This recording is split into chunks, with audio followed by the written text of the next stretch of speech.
Bonjour à tous et à toutes. Je vais aujourd'hui parler pour cette troisième émission, de manière, je l'espère, un peu inédite, mais amusante, je pense, du deuxième principe de la thermodynamique qui traite de la notion d'entropie. Mes dernières vidéos ayant montré que ma vidéogénie était assez faible, je ne me montrerai pas à l'écran cette fois. La thermodynamique repose sur deux principes essentiels pour rappel. Le premier, qui établit l'équivalence des différentes formes d'énergie, notamment la chaleur et le travail. C'est un principe de conservation. Il implique que la somme des différentes énergies associées à un système se conserve, même si ces dernières peuvent se transformer les unes dans les autres en fonction de leur équivalence. Comme on dit souvent, rien ne se perd, rien ne se crée, tout se conserve. Le second principe, quant à lui, introduit en plus de l'énergie d'un système physique une autre grandeur caractérisant ce système et que l'on nomme entropie. C'est un principe d'évolution car il détermine jusqu'où et dans quel sens les différentes transformations de l'énergie du monde sont possibles. Le second principe a une longue histoire où l'on retrouve des noms aussi célèbres que Carnot, Clausius, Kelvin, Helmholtz, Gibbs et surtout Boltzmann, le tout au XIXe siècle et au début du XXe siècle.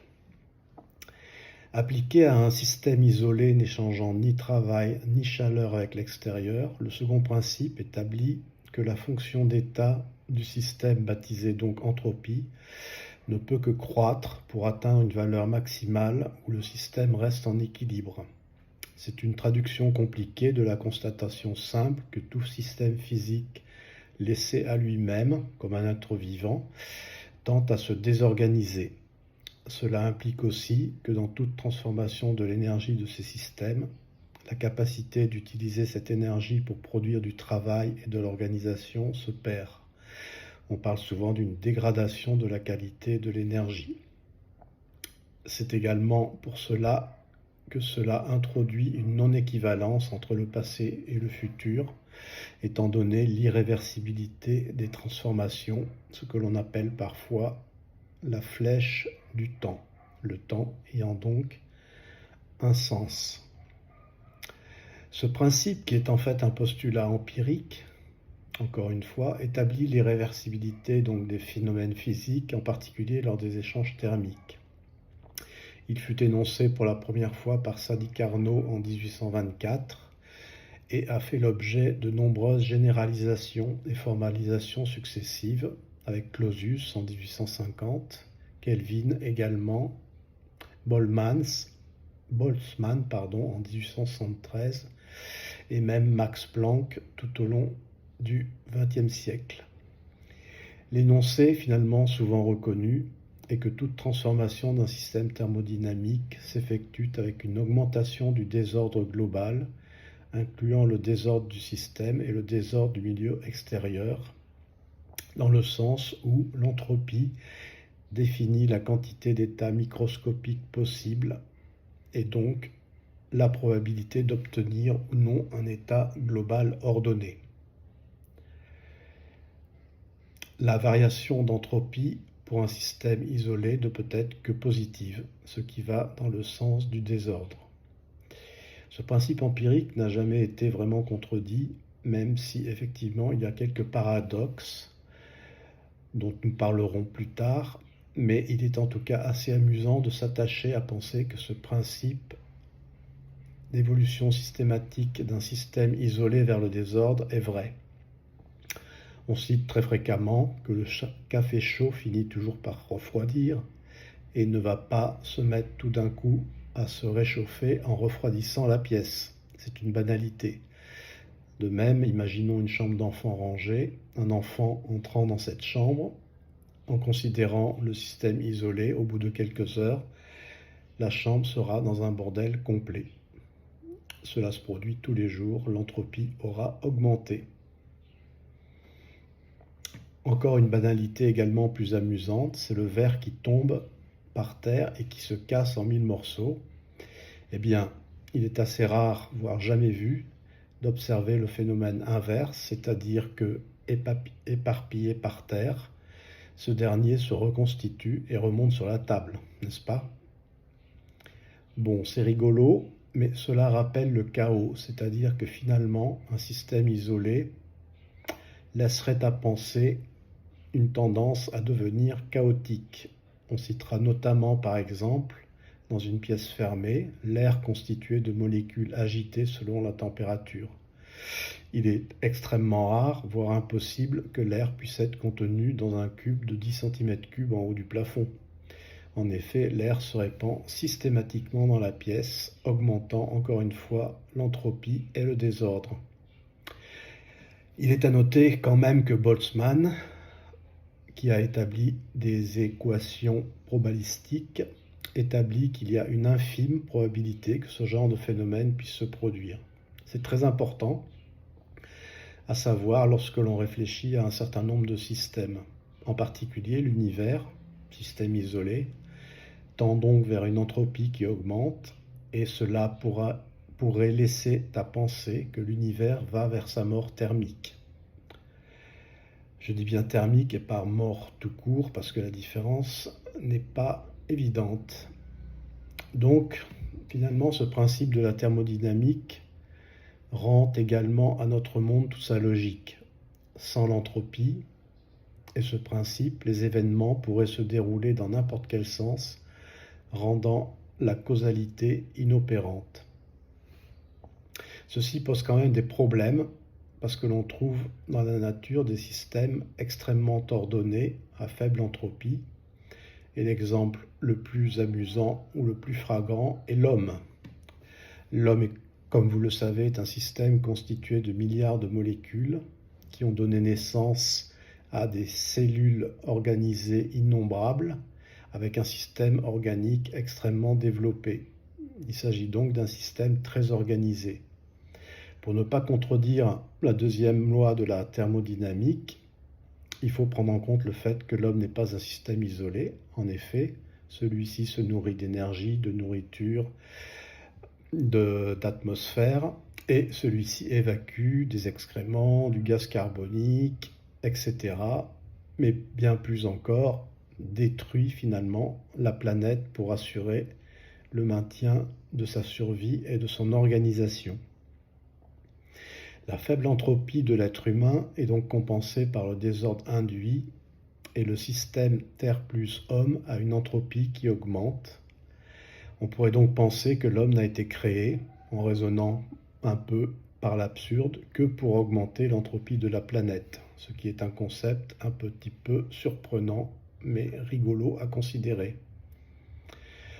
Il n'en reste pas moins que, si l'on en croit Boltzmann, la probabilité qu'un système organisé comme l'homme ait vu naissance dans un système isolé, l'univers donc, est extrêmement faible, voire nulle. Donc la probabilité que la nature ait pu donner naissance aux êtres vivants, on va se contenter de parler de l'homme, est très faible.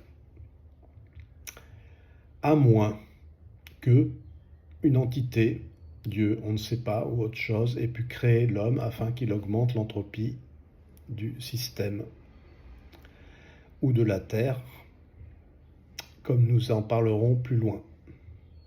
L'ensemble homme plus terre plus soleil, ou plus exactement le système solaire donc, est finalement un système isolé ou pas. Si l'on considère que c'est un système isolé, l'ordre qui règne au sein de ce système solaire avec des planètes qui tournent autour du Soleil, tournant autour d'elles-mêmes avec des lunes qui tournent autour de ces dernières, etc., est un exemple d'ordre qui contredit le deuxième principe de la thermodynamique. Il faut donc en déduire que le système solaire n'est pas isolé. Prenons pour simplifier le système Terre plus Soleil. Il est vrai que le Soleil illumine la Terre d'une multitude de photons, la lumière, et qu'en échange, le chaos qui règne sur la Terre, dont fait partie l'homme, émet des rayonnements infrarouges dans des quantités telles que l'on peut penser que l'entropie globale augmente, même si localement, avec l'homme, on a un système organisé. Tout ceci est très difficile à comprendre, je trouve, Osons donc passer à des considérations métaphysiques, voire cosmologiques, pour s'amuser un peu, faire travailler son cerveau et délirer, ou pas. L'apparition de l'être humain d'origine divine éventuellement, la mort prévue de l'univers, tout ceci appelle de nombreuses questions, et notamment par exemple les notions de début et de fin. Si l'univers a une fin, il doit avoir eu un début. Et les théories actuelles du Big Bang ou assimilées posent un grave problème puisque l'origine du Big Bang, il a bien fallu la créer. Même si c'est Dieu qui a créé le point d'énergie qui a donné naissance à l'univers, qui donc a créé Dieu et qui a créé celui qui a créé Dieu, etc. C'est un peu comme les machines industrielles, parfois on se pose la question de savoir qui a créé la machine qui crée une autre machine, et donc finalement, qui a créé la première machine? Ça paraît sans fin. Pourtant, la réponse est facile. Il s'agit de l'homme, avec ses petites mains, qui a commencé à bricoler des machines vétustes qui lui ont permis de construire des machines plus élaborées, qui elles-mêmes ont construit des machines. Mais encore une fois, qui a créé l'homme qui a pu créer des machines? Si Dieu existe, donc, Dieu aurait dû être créé. C'est un petit peu le bon sens qui me le fait dire.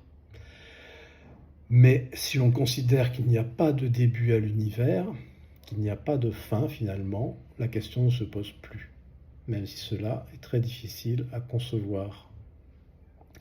Bon, soit dit en passant, ce discours est une parenthèse par rapport à l'entropie, mais c'est quand même intéressant de partir d'un principe et d'en déduire finalement petit à petit des conséquences et des extrapolations.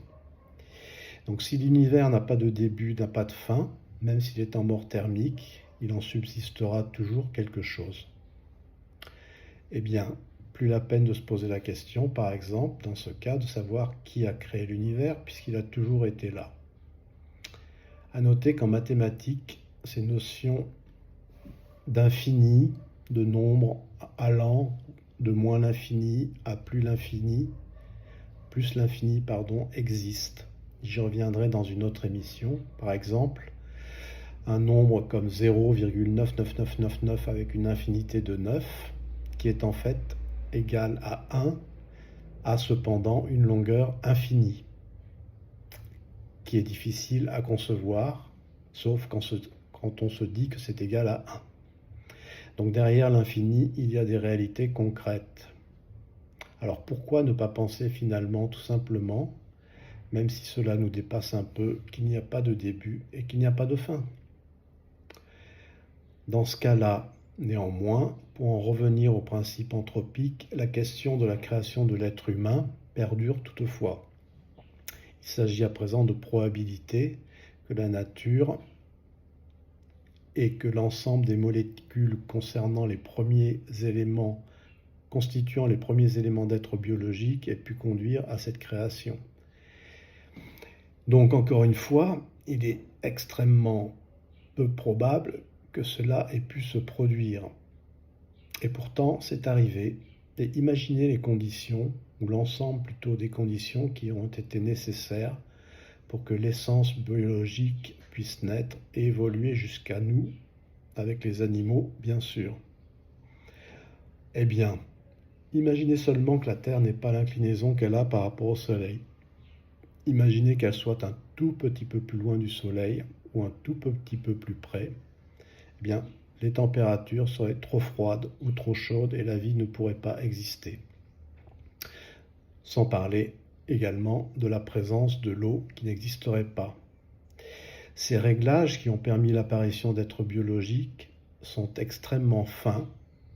On pourrait même penser à une programmation. Et le penser qu'à quelques kilomètres près, je dis bien quelques kilomètres près, par rapport à la distance de la Terre au Soleil, la vie serait impossible. Très clairement, voyez donc l'état de l'alpiniste à 8000 mètres, avec des températures à moins 40 degrés et la quasi-impossibilité de respirer de l'air. On comprend donc que Boltzmann ait pu établir des équations qui montrent que la probabilité d'apparition de l'homme soit extrêmement faible. Vous me direz du coup qu'il est également assez peu probable que d'autres êtres biologiques existent déjà dans le système solaire, puis ensuite dans l'univers. Dans le système solaire, petit, tout est relatif, la probabilité est pratiquement nulle. C'est quasiment acquis étant donné le nombre d'étoiles insuffisant. Bon, malgré toutes les rumeurs d'ovnis et autres et de théories du complot, on a rarement vu des extraterrestres à l'échelle de notre système solaire. Et non plus à l'échelle de l'univers qui compte des milliards de galaxies. Le fait que la probabilité soit plus faible au sein de l'univers plutôt que dans le système solaire n'exclut cependant pas qu'un tel événement ait pu se produire bien loin de chez nous, mais tellement loin que personnellement je pense qu'aucune technologie, même beaucoup plus avancée que la nôtre, ne nous permettra de rencontrer ces êtres biologiques. Par contre, et là je reviens un petit peu à mon émission sur la relativité restreinte, par enchaînement d'idées, le voyage dans le temps ne semble pas possible. Il n'est donc pas possible au sens de la flèche du temps, qui est également une conséquence de l'entropie avec le deuxième principe de la thermodynamique. Par ailleurs, il conduirait, vous le savez, à des paradoxes insoutenables. On connaît tous celui de l'homme qui revient dans le passé, tue son père et donc empêche sa naissance, donc cas impossible. Soulignons qu'il est vrai que certains parlent de multivers et de plusieurs univers coexistants, pourquoi pas comme dans Retour vers le futur, pour valider le voyage dans le temps sans paradoxe. Personnellement, j'en rigole encore. Finalement, pour simplifier, tout simplement, moi je n'ai jamais vu ou rencontré d'homme venant du futur. Donc je pense que l'homme ne peut pas venir du futur. La relativité donc interdit le retour dans le passé. Toutefois, lorsqu'on regarde ce qu'ont bâti des civilisations comme l'Égypte, les Incas ou les Mayas, on constate que les technologies qui ont dû être nécessaires pour construire de telles merveilles avec une telle précision et une telle finesse et une telle dimension pourraient être d'une autre époque. On ne peut s'empêcher de penser qu'ils ont pu être aidés par des êtres supérieurs technologiquement. D'ailleurs, et c'est très frappant, si vous visitez les sites mayas, par exemple au Mexique ou au Guatemala, vous pourrez voir des fresques qui sont présentées dans la vidéo où l'on voit clairement des individus armés de technologies impossibles à l'époque, individus armés de scaphandres, chevauchant des machines volantes ou manipulant un ordinateur. Alors, extraterrestres ou hommes venus du futur? Point d'interrogation, le débat reste entier. D'après ce que j'ai dit tout à l'heure, il est peu probable que ce soit des extraterrestres, mais il est également très peu probable, voire impossible, que ce soit des hommes revenus du passé. Moyennant quoi, la thèse la plus probable est celle que des extraterrestres aient pu venir sur la Terre avec des technologies qui le permettent. Et donc de pouvoir notamment voyager depuis des espaces extrêmement lointains à des vitesses énormes. Ceci, d'ailleurs, conformément à l'émission que j'ai faite sur la relativité, devrait contredire les limites imposées à la vitesse de la lumière, car pour venir d'étoiles ou de galaxies situées à des milliards et des milliards d'années-lumière, voyager à la vitesse de la lumière durerait beaucoup plus longtemps que le temps qui a été pris pour que la Terre prenne naissance. Donc finalement, tout ceci commence à se lier un peu.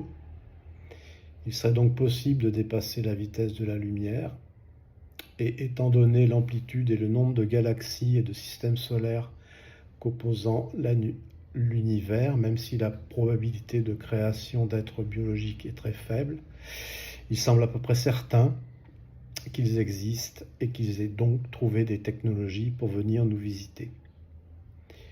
Alors pour ne pas me contredire, il est vrai qu'ils ne viennent pas tous les jours et qu'on ne les voit pas beaucoup, ce qui pose quand même un léger souci. Je me permets de penser qu'ils ont peut-être eu des problèmes, justement parce qu'ils sont très loin et que l'univers est en train de se refroidir. Ce qui fait qu'ils ont peut-être, comme nous le ferons un jour, ils ont peut-être tout simplement disparu. Bon, je ne me prêterai pas au calcul du temps qu'il leur faut pour venir et donc à quelle date ont-ils dû partir par rapport à la naissance de la Terre. Vous pourrez vous y amuser. Voilà, comme d'habitude, hein, je vous laisse juge. Je vous invite à fouiner ça et là pour valider ou contredire mes théories. Vérité ou affabulation, il ne s'agit que de mon point de vue. Merci pour votre écoute et à très bientôt pour le mystère des mathématiques. Au revoir.